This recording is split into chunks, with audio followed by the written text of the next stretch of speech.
It happens in an instant, and it's mortifying.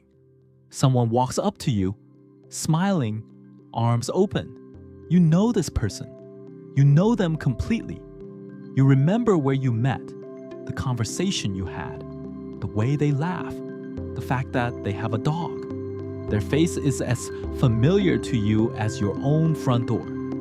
And then they say, "Hey, so good to see you," and wait warmly for you to say their name. And your mind is a perfect echoing blank. Nothing.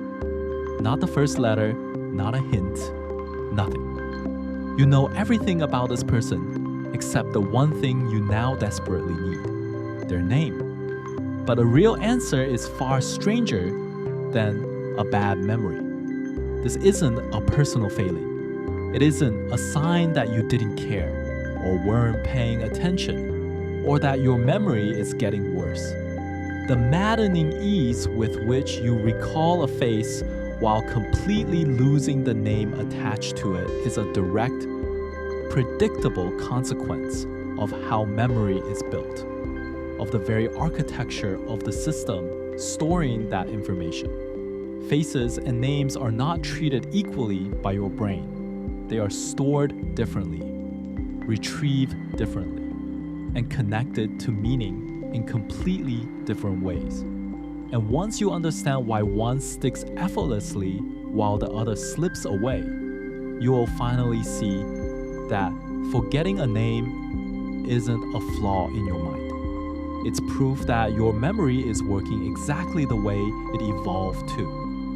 Let's start with the face, because the face is the easy part. Your brain, as we've explored before, is extraordinarily good at faces. You have dedicated neural machinery for processing them, and a face is an incredibly rich, meaningful stimulus. When you look at someone you know, you're not just seeing a pattern of features, you're seeing a whole web of associated information light up. Their expressions, their personality, the emotions you feel around them, the memories you share. A face is deeply woven into a network of meaning. It connects to dozens of other things you know, and every one of those connections is a thread holding it in place. The face is not a single item floating alone in your memory. It's a hub tied to everything you know about that person. Now, consider the name. And here's the crucial, almost cruel truth about names. A name is arbitrary. It means nothing. Think about it. There is no reason, no logical connection between the sound John and the actual human being standing in front of you.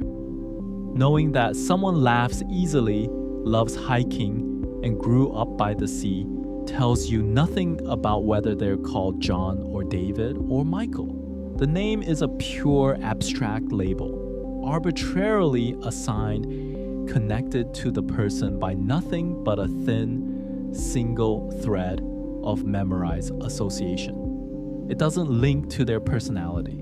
It doesn't link to their face in any meaningful way. It just sits there. A random sound you're supposed to retrieve on demand, dangling from one fragile connection. And this is the heart of the whole phenomenon. Your memory does not work like a filing cabinet, where every fact is equally accessible. It works by association, by meaning, by connection. Information that's richly connected to other information is easy to find, because there are many different paths leading to it.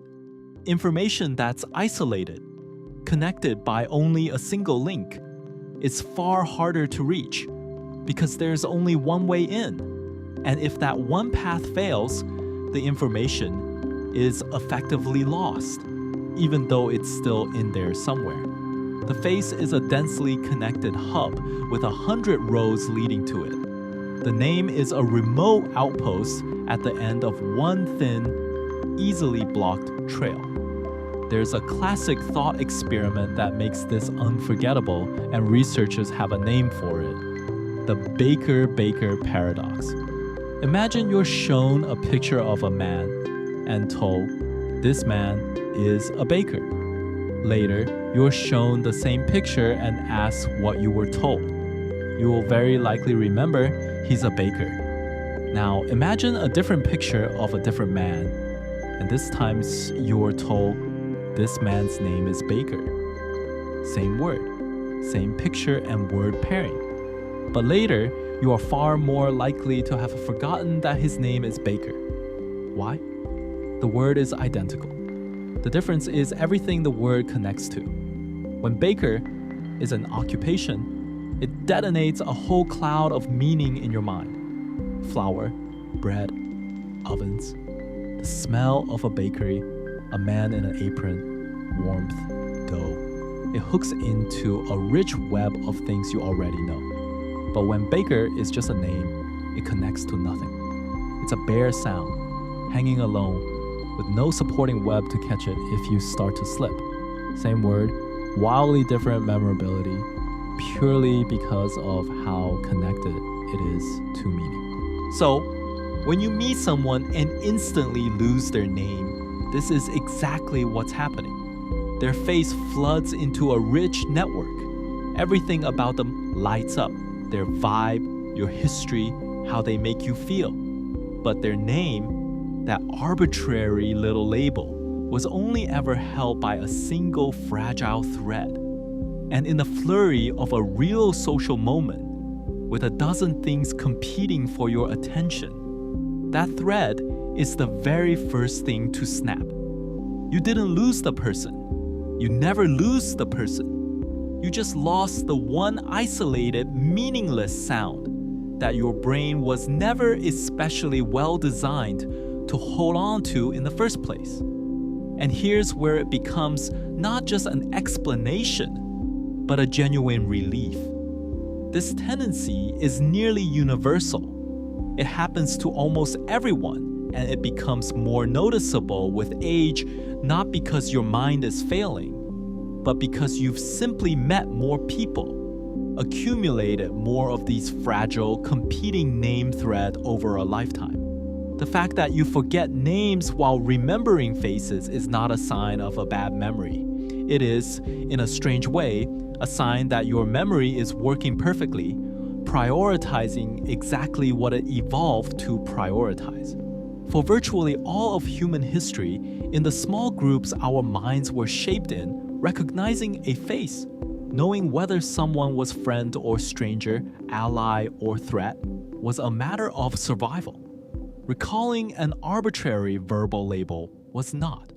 Your brain pours its resources into the thing that mattered, the face, the relationship, the meaning, and treats the name as the low priority afterthought it evolutionarily always was. This completely reframes that mortifying blank moment. You're not being rude. You're not uncaring or absent-minded.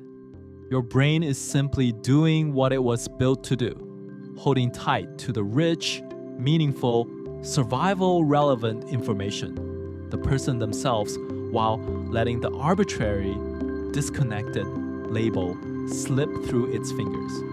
The blank where the name should be isn't a hole in your regard for someone. It's the predictable shape of a memory system optimized for meaning over labels, for people over sounds.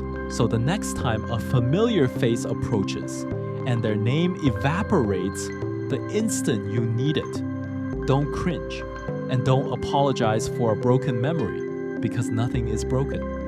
Recognize what that blank really is. It's the fingerprint of a brain that captured everything that truly matters about a person. Their face, their warmth, your shared history, and simply declined to prioritize a random sound that connects to none of it. You remember the things that meant something. You forget the thing that, to a mind built for meaning, never quite did. You came here wondering why you remember faces but forget names. But the real answer was never about a failing memory. It was about the deep architecture of how you store the world, a system that runs on meaning and connection. that holds richly linked information effortlessly and lets isolated, arbitrary labels drift away. That blank where a name should be is not forgetting in the way you feared.